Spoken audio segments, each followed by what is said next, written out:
Bonjour, aujourd'hui nous allons parler de comment lier les cartes, mais tout d'abord bonjour à tous et à toutes, j'espère que vous allez bien. Ici du côté de Boston, il a fait très froid cette semaine, on s'est retrouvé avec -15 toutes les nuits, -7, -8 la journée. Pas très agréable, mais enfin bon, il n'y a pas tellement le choix. Donc comme je disais, lier les cartes. Je crois que c'est un des gros problèmes qu'on voit un peu partout dans les interprétations et qui est souvent lié à deux choses. La première, bien sûr, c'est de ne pas connaître ses cartes, mais ça, bon, il n'y a pas le choix. Avec le temps, ceci commence à s'améliorer, si on veut. Avec le temps, on commence à les connaître plus en profondeur. Donc ça, c'est un problème qui, en général, sait se résoudre assez facilement, hein. L'idéal, c'est toujours, bien sûr, comme je dis, quand on prend un jeu de cartes, c'est de dépasser quelques mots-clés pour essayer d'aller un peu plus loin en profondeur sur ce que on peut voir sur ces cartes, hein, quel que ce soit le normand, tarot, béline ou n'importe quoi. C'est le fait de les voir un peu plus en profondeur que juste les deux ou trois définitions par carte, quoi. Ça, c'est important. Mais l'autre chose aussi qu'on voit souvent, c'est difficulté à lier un peu les positions dans un tirage. Dans le sens où, bon, je vais vous montrer ça, je vais changer de caméra pour vous montrer les cartes, mais c'est comment faire l'histoire. Alors que, au fond, nous sommes tous, si on veut, des gens qui ont bien raconté des histoires, et on n'y arrive pas toujours avec les cartes. Parfois, on cherche beaucoup trop loin, donc voilà, on va passer à l'autre caméra. Et donc, comme je disais, prenons le cas d'un tirage en croix, par exemple, hein. Vous savez, on va mélanger un peu les cartes. On va les prendre au hasard, bien sûr, comme toujours. Nous avons une carte à gauche, une carte à droite, une carte au-dessus, une carte en dessous et une carte au milieu. Position normale d'un tirage en croix. Et bon, la plupart des livres, etc., qu'est-ce qu'on vous raconte pour ceci? Vous avez le pour, vous avez le contre, vous avez un conseil, vous avez un résultat et une synthèse. Et souvent, quand vous regardez un peu dans les groupes, etc., puisque là, on voit toujours bien des exemples d'interprétation, vous avez personne qui vient et qui vous dit en pour j'ai ceci, en contre j'ai ça, on me conseille de faire ceci, le résultat est ça, et en synthèse j'ai ceci. Et il n'y a rien qui est lié, on dirait qu'il y a 5 kilos, si vous voulez, complètement isolés les uns des autres, qui donnent quelque chose. Et puis souvent, après, la personne, comme résultat, va vous dire, bon, ben, j'ai l'impression que c'est positif ou j'ai l'impression que c'est négatif. Et on manque quand même beaucoup de choses quand on voit ça parce qu'on ne connaît pas bien le tirage ou parce qu'on ne veut pas vraiment développer ce qui se passe. En fait, vous avez un tirage comme le tirage en croix, par exemple, au lieu de penser le pour, le contre, etc., il y a peut-être moyen d'y penser autrement pour voir comment on peut lier les cartes et faire une histoire.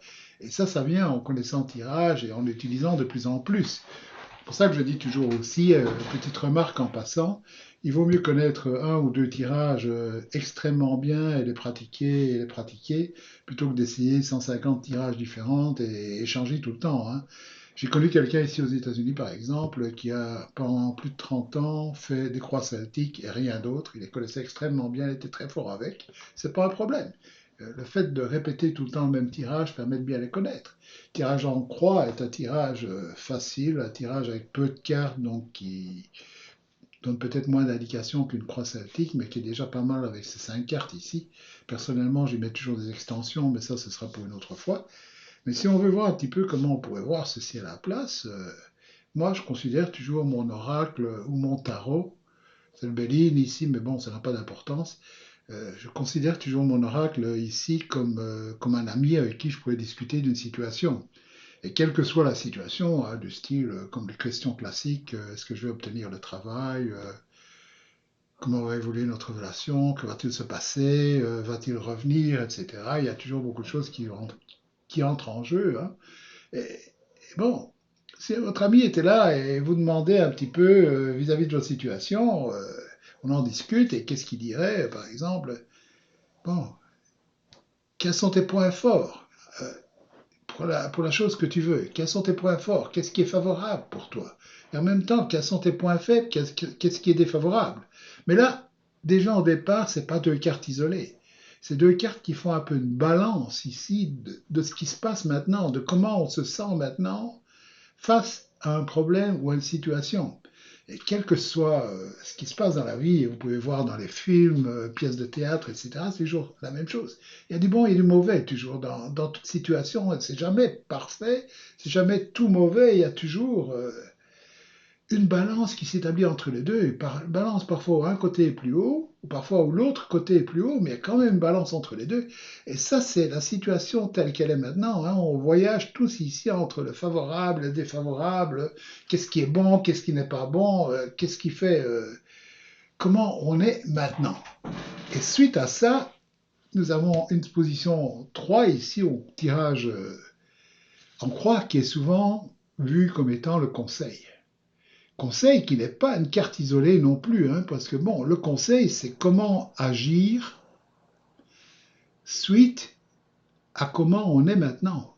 Donc vous avez les deux cartes là, ici, à gauche et à droite, qui vous disent comment on se sent, comment on est face à une situation. Ben, en fonction de ces éléments qu'on a là est comment il faudrait agir. Et si on agit comme ça, voilà le meilleur qui pourrait nous arriver, ou le pire, ou voilà ce qui risque d'arriver, hein. C'est la même chose aussi avec un ami, comme je disais, qui dirait, bon, ben, tu as ça qui fonctionne pour toi, tu as ça qui ne fonctionne pas pour toi, qui est un désavantage. Donc, ce que tu devrais faire face à ça, c'est agir de cette façon. Et j'ai l'impression, malgré tout, quand je vois comment tout ça se passe, etc., que c'est ce qui va se passer. En fait, c'est un peu ça, le tirage en croix. C'est un peu vu comme ça, et quand on voit comme ça, on arrive un peu plus à lier les cartes, à faire une histoire. Et puis, il y a la synthèse au milieu. Ça, c'est toujours une carte où on se demande toujours un peu quoi faire avec. Il y a plusieurs façons de la voir. Oswald Wirth, qui était le premier à avoir fait ce tirage, qui l'a inventé, disait de la lire au départ comme étant l'attitude qui a face à un tirage. Beaucoup de livres vous dites de la lire après aussi. En fait, on peut faire les deux et on peut faire un peu comme on veut, si on veut, tant qu'on a nos conventions qui sont bien déterminées.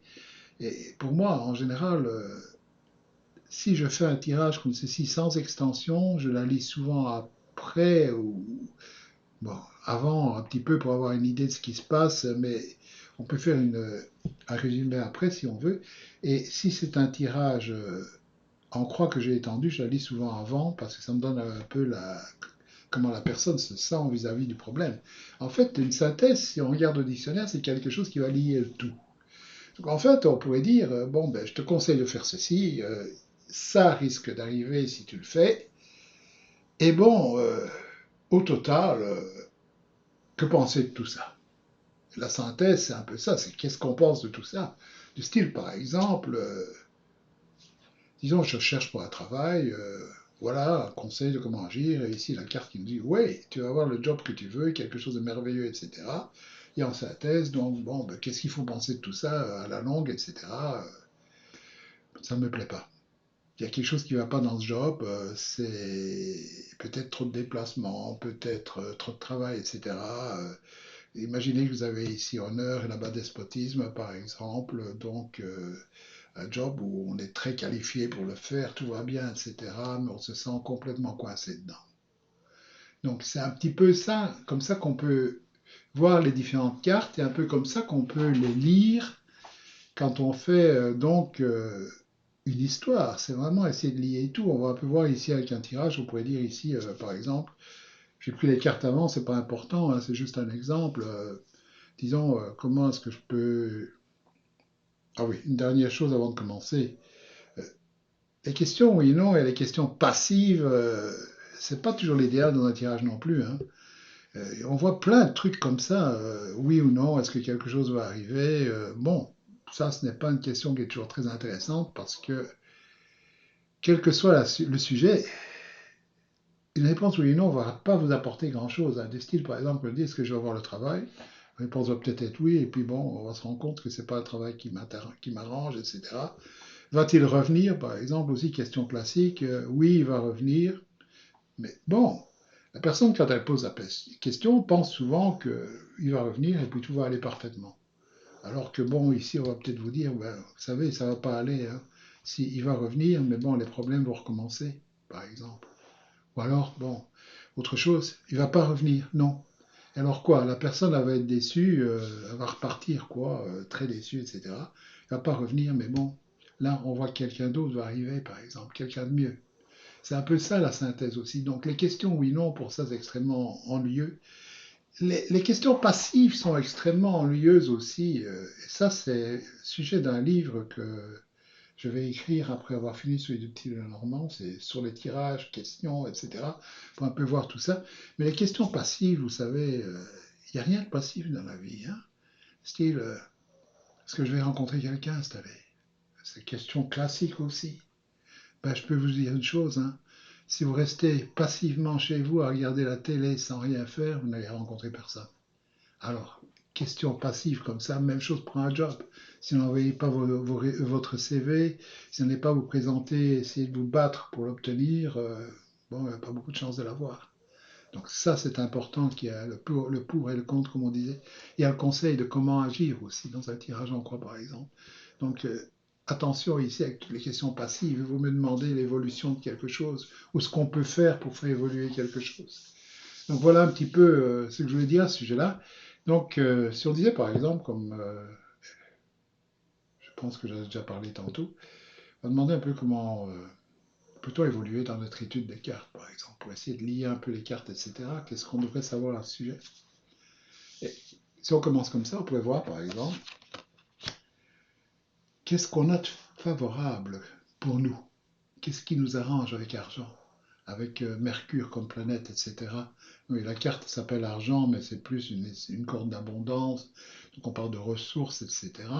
Donc on pourrait dire ici que qu'est-ce qui fonctionne pour nous? C'est que Mercure parle de communication, donc souvent peut-être on communique avec nos cartes. Argent, ressources, etc. Donc compte d'abondance. L'abondance à ce niveau-là veut dire quoi? L'abondance d'études peut-être, l'abondance au niveau, on pratique beaucoup peut-être, hein. Donc on pratique beaucoup, on a plein de ressources à ce niveau-là, etc., qui jouent en notre faveur. Donc c'est toute cette histoire d'études, de pratique, etc., qui peut nous aider. Alors qu'est-ce qui joue contre nous ici? Volpert. Volpert est une carte intéressante. Hein. Vous avez la chauve-souris qui est en train de prendre l'animal là, et partir avec. Deux animaux absolument, on voit souvent ça comme un rat ou une souris. Pas très amusant comme animaux, c'est Mercure aussi comme planète, mais Volpert est souvent une carte pas tellement de vol, mais plus, comme le nom l'indique, de perte. Et ici, perte de temps, par exemple, perte de ressources. Donc attention ici que on investit beaucoup pour essayer d'avancer. En même temps, cet investissement, il y a une partie qui n'apporte rien. Volperte, vous avez ces ressources qui sont en train de foutre le camp là. Par exemple, vous investissez énormément de temps pour étudier, par exemple, et une partie du temps que vous étudiez passe à des choses qui ne sont pas bonnes par rapport à ce que vous faites, etc. Hein. Comme on dit toujours, par exemple, si dans vos ressources ici, vous mettez 100% ou une énorme majorité d'études passives dans un livre, bon, vous allez avoir une perte énorme. Parce que bon, la pratique, c'est quand même ce qui est important quand on commence à faire les cartes, etc. Donc, vous voyez ici, il y a comme une balance qui fait assez intéressante entre les deux cartes. Là, je suis en train de mettre beaucoup et je ne récolte pas tout ce que je suis en train de mettre. C'est un peu ça le pour et le contre qu'il y a ici. Hein. Donc, il y a un investissement qui est mis, mais qui ne rapporte pas pour le moment tout ce qu'il devrait rapporter. C'est un petit peu ça l'histoire du présent qui est racontée. Et face à ceci, comment puis-je agir pour essayer de sortir, si on veut, de cette situation? Et donc sortir de cette situation, ça veut dire augmenter ce qu'il y a ici et diminuer ce qu'il y a là-bas, hein, puisque ceci c'est le favorable, ça c'est le défavorable, ça c'est important aussi. Hein. Ce qu'on veut, c'est que nos ressources ici, ce qu'on met comme ressources, nous apporte quelque chose. Hein. On en a marre, on veut plus perdre notre temps, on veut plus perdre toutes ces ressources qu'on est en train de mettre dedans, hein. Toute cette valeur qu'on est en train d'ajouter, on ne veut pas qu'elle soit retirée. C'est un peu ça qui se passe ici. Donc comment est-ce qu'on doit agir vis-à-vis de ça? Le cloître. Intéressant comme carte, hein? Carte où on se referme. Comment est-ce que ça veut dire qu'on se referme? Bon, le cloître, vous savez, c'était Là où les moines se rassemblent, par exemple, donc un lieu de silence, un lieu complètement clos, qui est fermé de l'extérieur. Donc fermé de l'extérieur, pour moi, ça veut dire tout d'abord, je travaille seul. Je pratique seul, donc je ne vais pas m'intéresser au groupe Facebook, je ne vais pas m'intéresser à autre chose. La meilleure façon pour moi de faire ceci, c'est d'abord de recentrer ce que je suis en train de faire et refermer ma pratique à moins de choses. Ici, on a une carte qui parle de refermer et pas d'ouvrir, hein. On met la herse ici devant la porte, donc on ferme. Donc ça veut dire quoi? Il faudrait peut-être mieux utiliser moins de livres, aller voir moins de vidéos, aller voir moins de méthodes, moins de choses différentes, donc essayer de concentrer vraiment sur ce qui est important, hein. Parce que bon, dans un cloître aussi, vous avez donc les moines qui sont en train de, bon, par définition, prier, etc. Donc, essayer d'utiliser leur spiritualité, mais donc se concentrer sur un objet, sur une chose, pas sur tout. Donc, vraiment un petit peu refermer un petit peu tout ce qu'on fait ici. Parfois, il vaudrait mieux se dire, je vais faire une méthode, une chose, au lieu de me dissiper un peu partout pour essayer d'avancer. C'est un peu ça la carte qu'elle dit ici, hein. Et au total, les pénates, nous avons de nouveau une carte qui est fermée ici, hein. Mais une carte un peu différente, puisque bon, avec la Lune, bon, il y a toujours des incertitudes avec la Lune, mais c'est aussi la carte de l'imagination, par exemple. Donc une carte où on commence à sortir un petit peu de cet état fermé à un moment donné, pour arriver à ce que notre imagination travaille et puisse utiliser ces cartes. En même temps, pénate, on commence à se sentir chez soi, à se sentir bien. Donc, qu'est-ce qui se passe ici quand on voit ça? C'est que si pendant un certain temps, on commence à recentrer, à refermer un peu tout, ce qui va se passer, on va arrêter de perdre notre temps avec aller à gauche, à droite, etc. Et on va utiliser nos ressources de façon un peu plus favorable pour arriver à se sentir comme chez soi.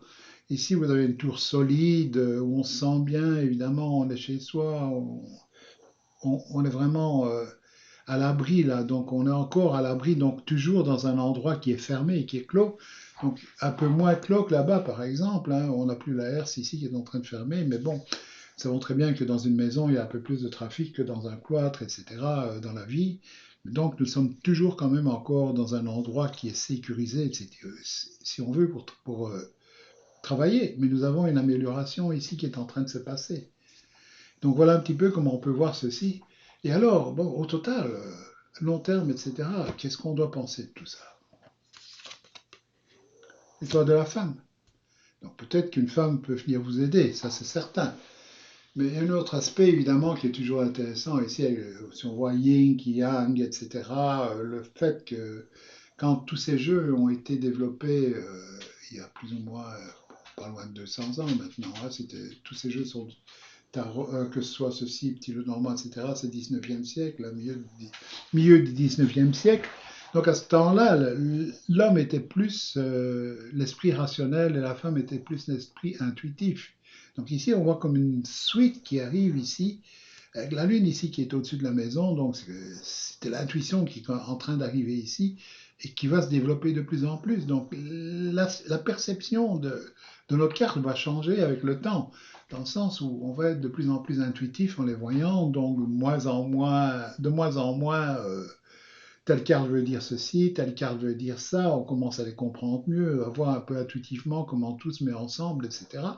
Et tout ça demande quoi? Bon, d'investir pas mal de ressources pour y arriver. On va y perdre du temps, c'est certain, il n'y a pas de doute. Mais bon, à partir du moment où on referme un petit peu notre pratique pour partir avec des choses simples, etc., et ne pas se disperser un peu partout, on va construire quelque chose de solide qui va nous permettre justement à notre intuition de se développer. Voilà un petit peu comment on peut faire une histoire avec toutes ces cartes.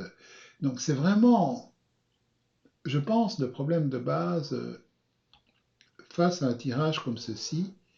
L'important, c'est d'essayer de comprendre un peu quelles sont les positions, comment elles se mettent ensemble, comment elles s'enchaînent, hein. Ici, nous avons les deux cartes ici qui se mettent ensemble, hein.